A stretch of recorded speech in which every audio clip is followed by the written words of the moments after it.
back to DXB today. All about the e-gaming, esports landscape today here on the show. And joining us now, well, from the investor to the influencer, Mohammed Mohammed, aka GuildMM, joining us live here on the sofa. Great to have you. Thanks for joining us. Thank you for having me. Really appreciate this. And interesting to get an insight now into what the landscape, what the industry is like at the moment. You've grown up with that industry. How far has it come during your lifetime? Oh, certainly a long way. I don't think when I was growing up, this idea of content creation in gaming was even considered. It was certainly heading there, but there's been many opportunities and much growth, especially with the form of media that we have today, such as live streaming, such as content creation on platforms such as YouTube, Instagram. So it's gotten into a whole industry on itself. Now you focus on Gildors, and we just want to explain to the audience here, because I know a lot of people may be as clueless as I am.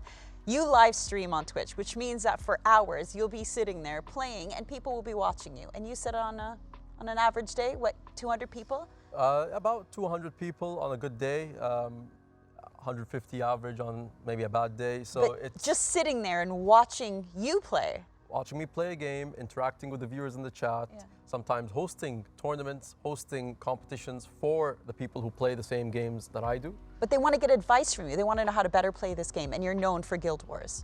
That's my main game. That's where the nickname comes from. I play many other games, of course, but this one's very dear to me because I played the first one in 2005, and we're in 2023, so Well you can done. see I really love this game, and it's definitely been a bigger part of my gaming career and you know, just life in general. Incredible. So as a gaming influencer, how would you influence someone like me who's not got a lot who's not got a lot of experience in the gaming world? Because as Lucy touched on earlier, this is definitely where, you know, things are going. So if I was wanting to get into the world of gaming, how would you do that? I would say Nice easy game, something fun. don't overthink it, all right? Just grab a camera and stream, click that live button, that big red button, and interact with whoever your audience would be. It could be, you know, 2, 3, 5 viewers, and then that maybe grows over time. But just do things that you love, do things that you enjoy, because then that energy will attract like-minded people, and at the same time, you'll have fun doing it. Does Street Fighter still exist? Yes. Hadouken! Yes. I can do that. I can play that. You can play that. I feel like people might just tune in to watch you, Amy. And you know, it's so important, Mohammed, to have people like yourselves, right? Being role models. Because we talked about how important it is to bring the talent and build the talent locally in the region. Yes. And so what would you say to parents? Because I think there's still skepticism, right? Yeah. I want to be a streamer, Mom. How do you convince I think parents? it's good to monitor that kind of passion in certain ways, like a moderation way. Because, you know, this is a career that could become a proper career if it's fully nurtured and at the same time given many different factors like hard work and ethic. So definitely pursue it, but don't think that it could be the thing. I think still focus on things like education and enjoy these, because there's a lot to learn from just switching on the camera and speaking to people for 3-4 hours. It's public speaking, it's editing the videos, posting them on other platforms. You are like your own marketing brand. So there's so many of these aspects that you as a content creator have to go and play different hats and different roles. Absolutely. So in terms of a teaching experience, there's certainly a lot to learn because you're managing what is essentially you, a brand personality, which in this day and age is more or less everyone is sort of their brand personality. And at the same time, the government, especially here in Dubai, there's so many initiatives. Just a few months ago, His Highness Sheikh Hamdan bin Mohammed just announced a gaming initiative on how they want to create 30,000 jobs in the gaming industry in Dubai. So that's 30,000 jobs from developers, from influencers, marketing agencies, and so on. So I wanted to ask you about that because, as Lucy was mentioning, I mean, you're a role model in this sphere as well. A lot of people look up to you. In terms of the sort of the decision makers, the government, the leaders as well, I mean, what more can be done? So much is being done to help push the industry forward. What more can be done? I think what more could be done is more consistency in the small scale and medium sized events. Right. I think we do see a lot of big form kind of events such as Dubai Esports Festival, Yes. such as the 1 Billion Summit, which is more content creator than gaming, but still applies in that sense. So I think some of those small scale ones, I think would help build a lot of momentum. And I think with these initiatives, and also last week, Sheikh Mohammed bin Rashid Al Maktoum also announced a 150 million, I believe, dollar, quote me on that, fund for content creators. Yep. Amazing. So these are a lot of resources that are available. It's just making sure people can get pointed out to them and know where to go to help nurture this passion. So Mohammed, when I asked you if this was a full-time job of yours, you're like, no, I've got the family business. It's something I do. It's sort of a passion project for me. So a couple of questions here all tied into one. If you had access to that fund and you were able to use it as a content creator gamer, how would you use it? And what do you hope for the future of potential people who want to tap into that market and turn it into a real life job? What kind of advice can you give them? Buy a new car first, wouldn't you? Well, I don't need a new car, but, I would say if I had access to, well, $150 million is a lot of money. I mean, not all of I it. could help but you spend that. Shopping's my The way speciality. I would do it would be is I would definitely focus on content creation education. How, if you are going to stream, what are the most important pieces of a stream? Is it your voice? Is it having a good camera? Do you even want to, because once you take off that mask, people know who you are, your faces.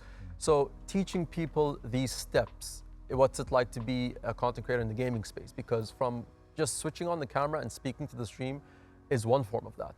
Hosting a tournament or an event is another side of that, and that's months of preparation. So I think more educational formats, maybe a hub is more what I'm looking at. Yeah. A hub that can encompass all of this, from being in the environment of being an influencer to being a competitive influencer, which is a different subset of gaming. Esports is more or less like a part of gaming. So having that hub that can tackle the competitive and the brand personality side of things, and then encompassing it with all sorts of sponsorship and brand opportunities and spaces for people to just mingle and network. Because the best part of creation is collaboration. Yeah. I also would love to ask about industrial design. Just like we are huge battery producers, or we aspire to be, what about the peripherals of games? Can we have a homegrown brand, like an Acer, or do you think that's coming? Can you see that coming? I think certainly. Right now we've seen a lot of local game developing companies recently come up, and they've been developing games on a smaller scale. I think there is something happening as well in collaboration with some of the bigger AAA developers. But I do see peripherals as also another part of that. Equipment is definitely, keyboard, mouse, headset. I do think that a local company eventually, yes, why not? And I think it would be easy to say that that will happen in the next year or two. Sure.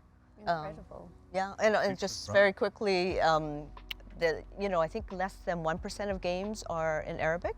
Yes. And so that's a huge growth area, right? There's so much potential there. I think, yes, most games, of course, are made in English and then translated to local languages. I do think that not necessarily maybe just Arabic-speaking only games, but games that do encompass Arabic culture from the different parts of Arab countries, but made by people from those countries. So I think certainly that will push also people who, 10 years ago, maybe the dream of someone who was from the UAE to be a game developer in a major company maybe was a little far-fetched. Now it seems like it's not even far-fetched to think about, let me start my own company. So I think definitely increasing that presence, that local presence there. Thank you so much, Mohammed, for joining us and giving us an insight into being a gaming influencer. Now, today's Spotlight is an honest skill-to-earn platform, converting networks into innovative wins in the gaming world. A Web3 gaming platform, Senet, operates over 600 game applications and has introduced a cryptocurrency reward system. This is Mohsen Waka from Senet.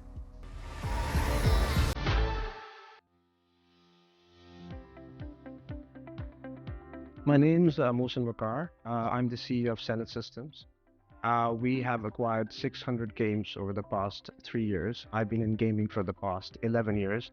and we're building a system will be implemented in this 600 games. It's a skill-based system which has a play-to-earn model. Currently, with the history of skill-based systems, I have seen a problem where a lot of guys have built great systems, but they don't have games or different genre of games. So it's usually under 5 or under 10 games. We're the biggest game providers as well as the system holders right now. We're currently trying to address this gap where if the user comes in our network, stays there, has different genres of games, and he sticks around. So the major milestones have been that we've acquired 3 million users, and daily active users have gone up to 300,000. Our major goal is to get to 1,000 games in the next Q1. The long-term goal is to have a market in the Japanese, MENA, and US for our skill-based system. Eventually reach 1,000 games in Q1 and double our user base in the next 6 months. We have a network of 2,000 developers, and we're actually adding more. So this system is going to be global. Anyone can join. You just have to implement a simple API as an SDK in your mobile game, and you'll be part of Senate. And eventually, we see this becoming a global platform in the next few years. Yeah, all the great work done by Senate there. I'll just give you an indication of the varied and diverse investments into e-gaming here in the region. Right, time now for the roundup. Dina, what you got for us?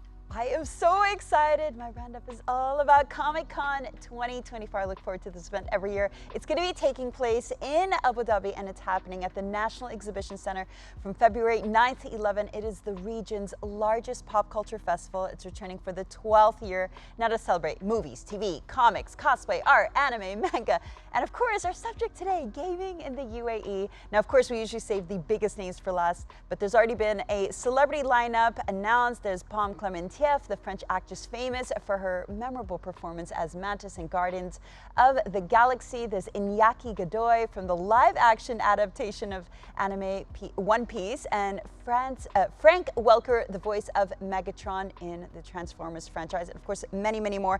I know I've got a few people who mentioned Troy Baker to me as pretty much the most popular voice actor in gaming right now. So we can look forward to many more names being announced. And we can look forward to many, many more outfits and costumes. I've already got mine lined up. Do you guys get dressed up for oh my goodness.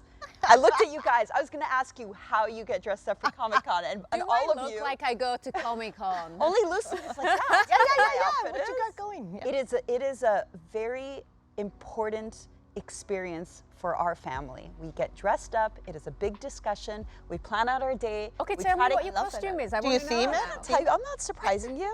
Oh, you can't tell us what your costume is? No, it's a surprise. Oh, I mean, okay. I've done a lot of costumes. I will say in the past, and I had this on Dubai One TV, at Comic-Con, I got to interview Jason Momoa.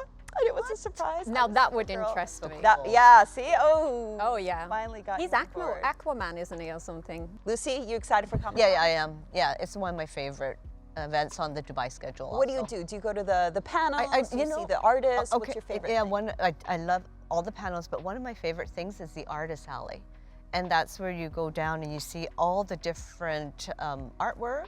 And one year I went down and there were all these amazing Emirati artists.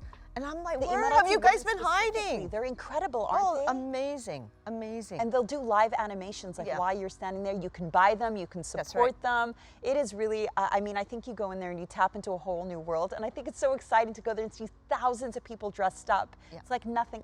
It honestly, don't look at me like that. I mean, it is no, I've got to say, your passion is infectious. Comic-Con is a big deal. It's a big deal everywhere, guys. I'm interested to know what Tom would dress up as. Tom, if you were going to get dressed up, what would you? I've not been. I mean, I've been here in the region for since they were launched. How long ago was it? 12 years. Just ago? 12 years.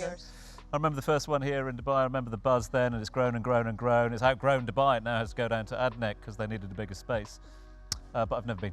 got loads of friends that have been. They love it, and yeah, but it is just an indication. The growth of that is an integration of the growth, not just of the e-gaming industry, but the movie industry and entertainment industry. And the amazing thing is how many people fly out. Like, I'll never forget how many people I met from Saudi who would come in, or Oman, or Kuwait, or whatever is the entire region. They all flock in. In their costumes.